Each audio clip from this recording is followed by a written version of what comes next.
All right, y'all. Last one for the day. Follow on. Total wrap up. Okay. 5 beers deep. Yeah. Finally finished. Oh. Those jalapeno poppers, aka Texas Twinkies, that I made.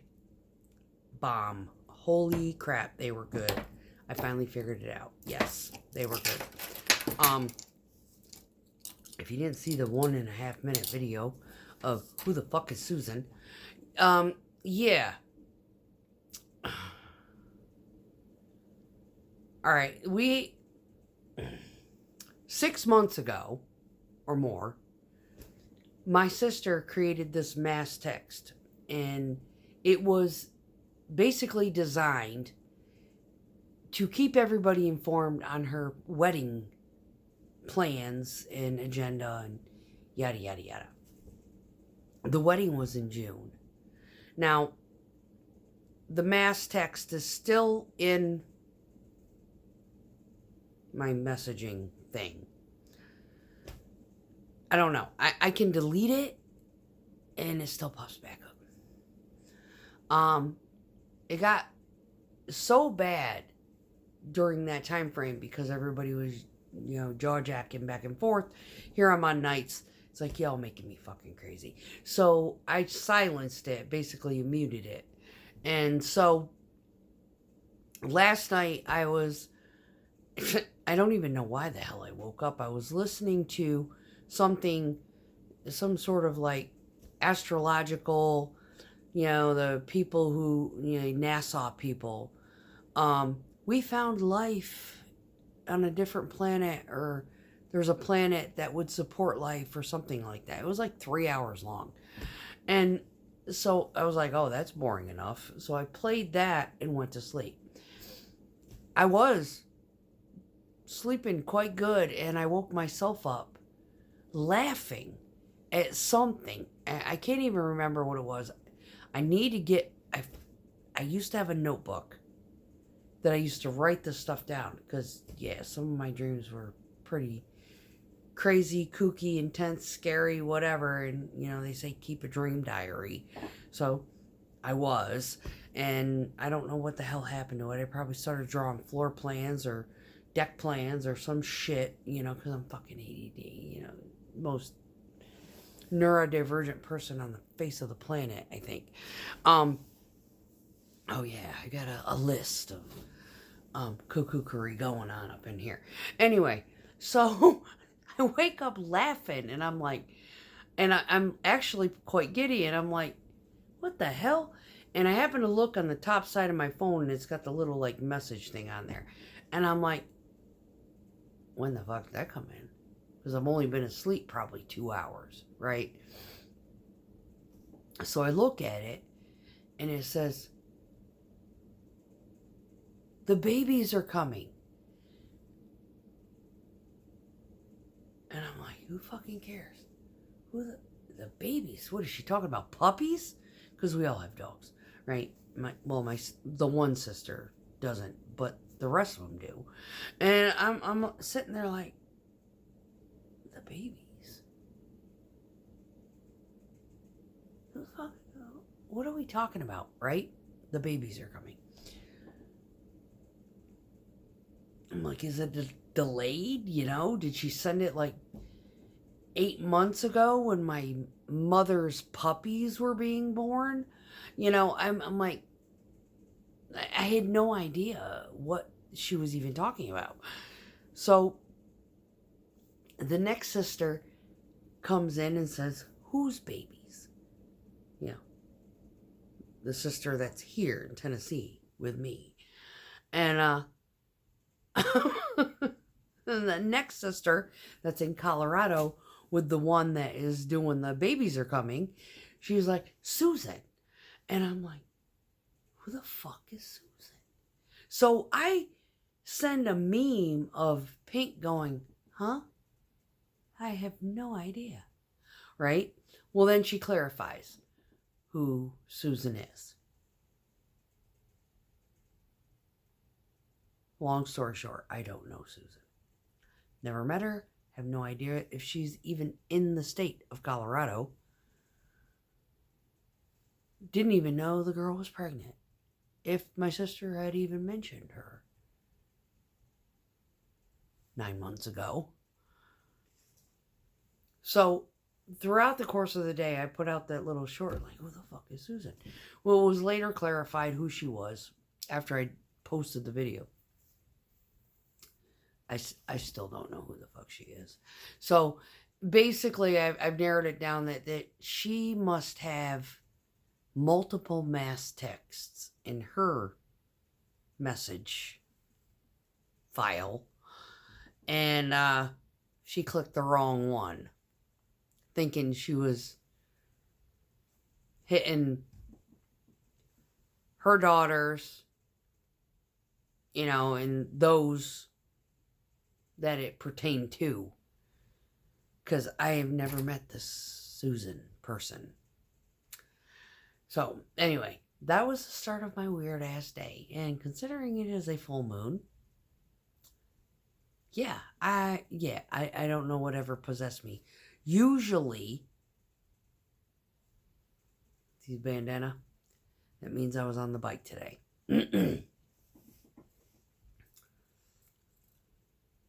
Oh, God, I was nervous. People drive like fucking retards. Honest to God. And I'm sorry for using that word. Because it's not a funny thing. But when you've got neurotypical or normal people driving like they have disabilities, being a truck driver, it pisses you the fuck off. Yeah, because, and a motorcycle operator. I mean, I drive a truck and a motorcycle. And both are like high-risk occupations and hobbies. Right? So, I'm sitting there like, why did I do this? Why did I ride the bike today? Oh, because it was going to be sunshiny today. That's why. Totally disregarded the fact that it was like a 98% gibbous and we got an eclipse coming, and every nut job on the planet who is affected by the fucking tides and or has that weird werewolf fucking mentality is going to be on the roads today. Oh yeah, they were out swarming like man-eating bees. My day was weird, but it wasn't my jobs that I went to. It wasn't the contractors, and it wasn't the assignments, and it wasn't the location, even though the location did kind of suck. But, oh yeah, they were fucking everywhere. Like brain-eating fucking zombies, psychopathic drivers everywhere today. Add that to the, it's kind of like you do the outline of the toxic work environment. You got like A and then little a and B, then little b, and C, then little c. Yeah, this one's one of those little markers. It kind of comes with the fucking territory. And boy, were they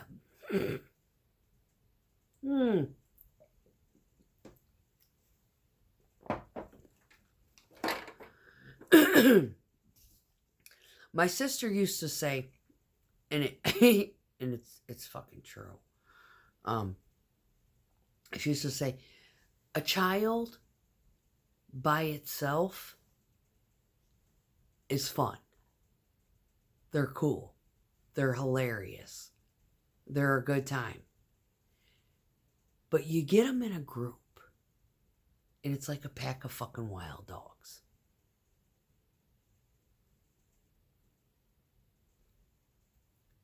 A person driving by themselves on a back road with nobody fucking there is cool.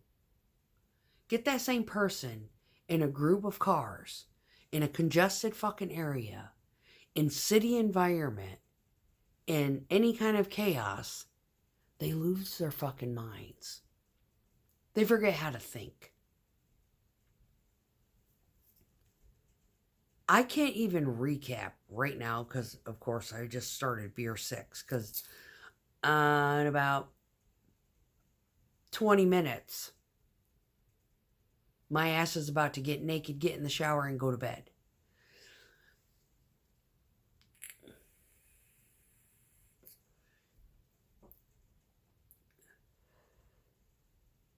It's principles. When you work in a transportation field and you drive a truck, I don't care if you are delivering plumbing supplies. I don't care if you are delivering fucking insulation. Or if you're part of the internet connection community. It's berserk. When you get into these subdivisions that are under construction, it is berserk. Which leads me to another point. And it's a completely off-topic one. But it's fact. If you are one of these people who can afford custom-built production home or a custom-built home in a subdivision or a development, that's the key word right there, development.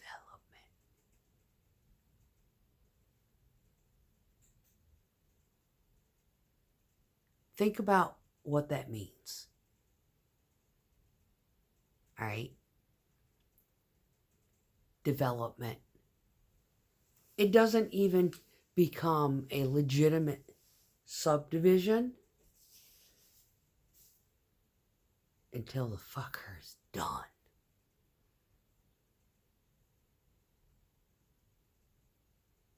So be known. Depending on who your builder is, what kind of a fucking rat trap situation you're actually going to be living in until the development is complete and is considered a finished subdivision.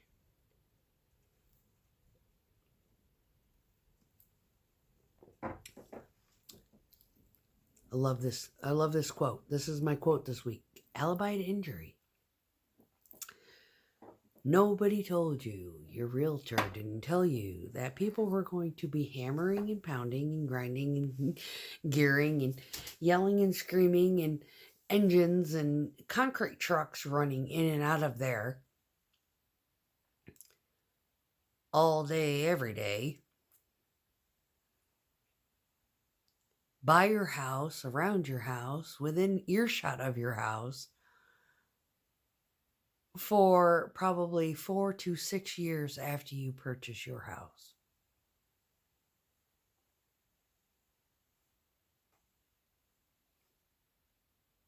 Yeah.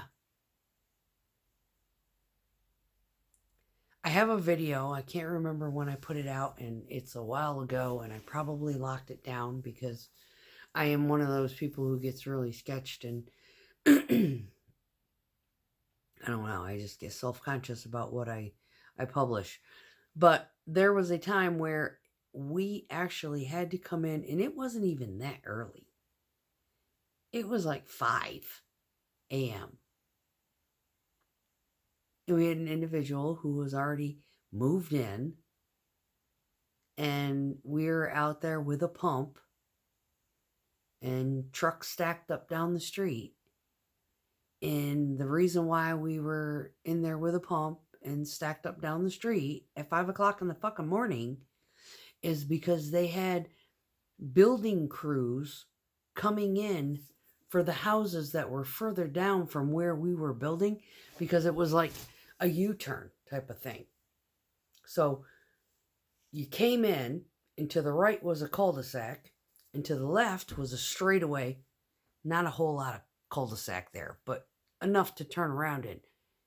Not enough to accommodate everything that was going to be happening with 3 properties at the end. And this particular property that was being built was probably 2 or 3 houses down from this person who had already moved in. This guy, he pulled his car out of the garage, and I just happened to take note that it was a retired military.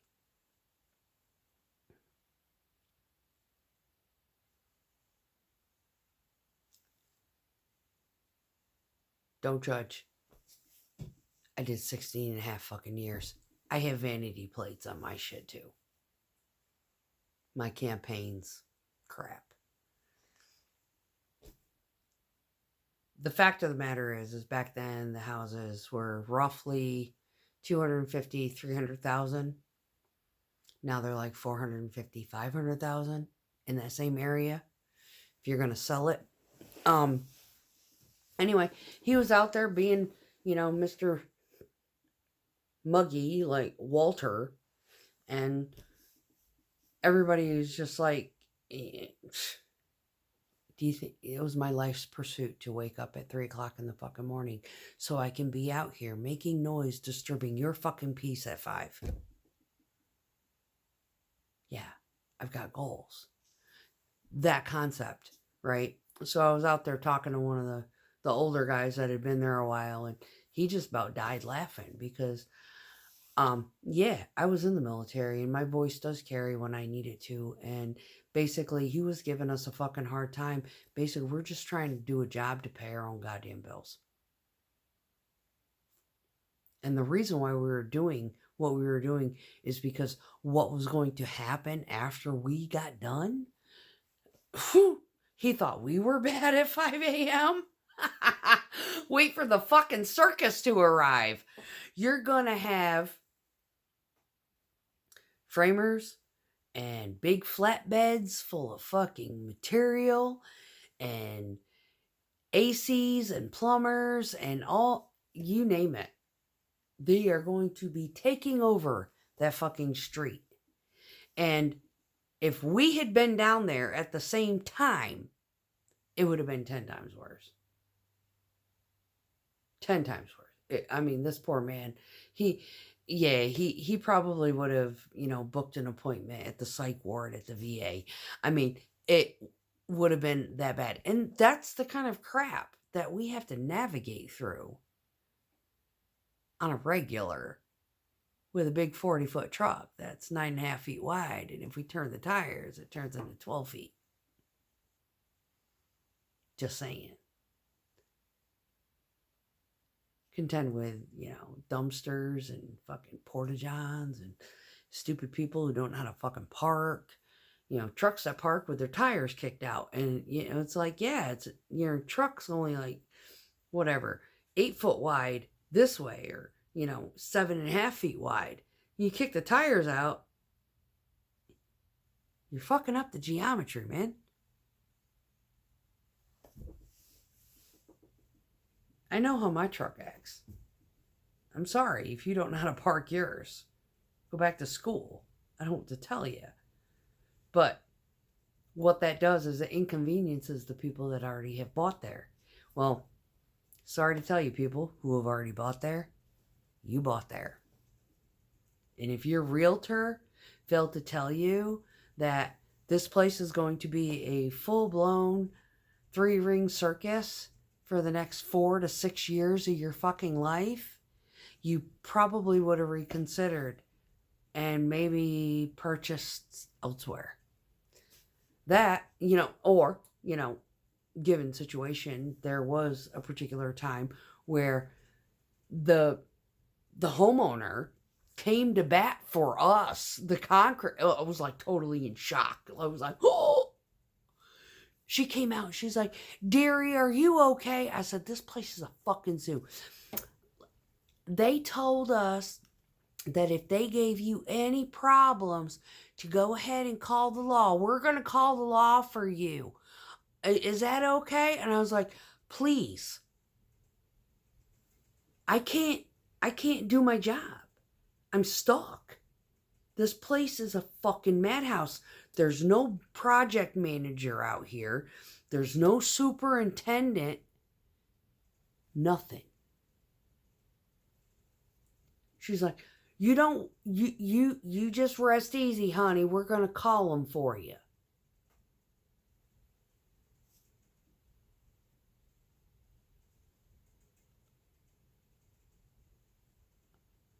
it's like my faith in humanity was almost restored that day. Almost.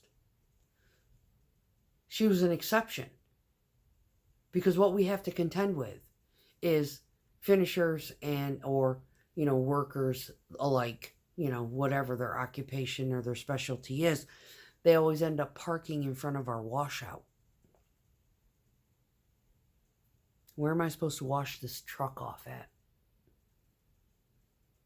So we ended up having to have law enforcement out there. Almost on a daily. And I can't imagine how many fucking people got deported. Sorry. I was kind of heartbroken because, they are the best workers.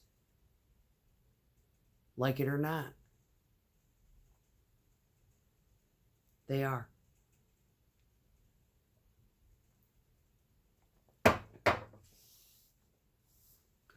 There's anybody in the construction field that I can praise are the migrant workers. Mexicans, Cubans, Salvadorians, Puerto Ricans, people with skills, mason skills, framing skills, construction skills. Yeah, all of them are brown skinned, darker than mine.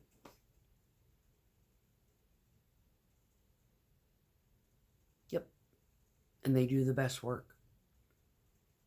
So, just to save face, give you my own little political perspective.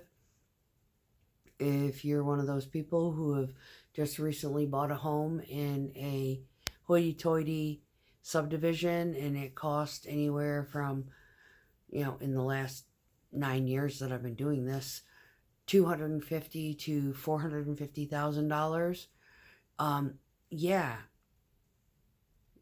I hope you don't have an opinion about the illegals, because it's the illegals that probably built your house. And if you have problems with your house, yeah, go ahead, blame them. Whatever. I'm just saying. Bring it up with your builder. Pretty sure your houses are under warranty for X number. About the only things that you're not going to find that are brown skin are electricians and plumbers. But yeah, there's plumbers out there. They've got workers. They hook together the straights in the streets to the main lines. Yes, they do have illegals helping them run the wires, teaching them on the job, or just laborers for that matter. Plumbers probably more often got them than electricians. Electricians are, that's a pretty staunch occupation. They're not going to just hire anybody to play that game. So, but framers, window installers, roofers, concrete, masons, drywallers, yeah, they all came from across the border, or a good 90% of them. Might want to accept that fact and appreciate their existence here, because yeah, otherwise if you had Americans doing it, your house probably would have been $600,000 as opposed to $4. Something to think about. Peace, y'all. Yeah. America ain't free. You gotta pay to play the game.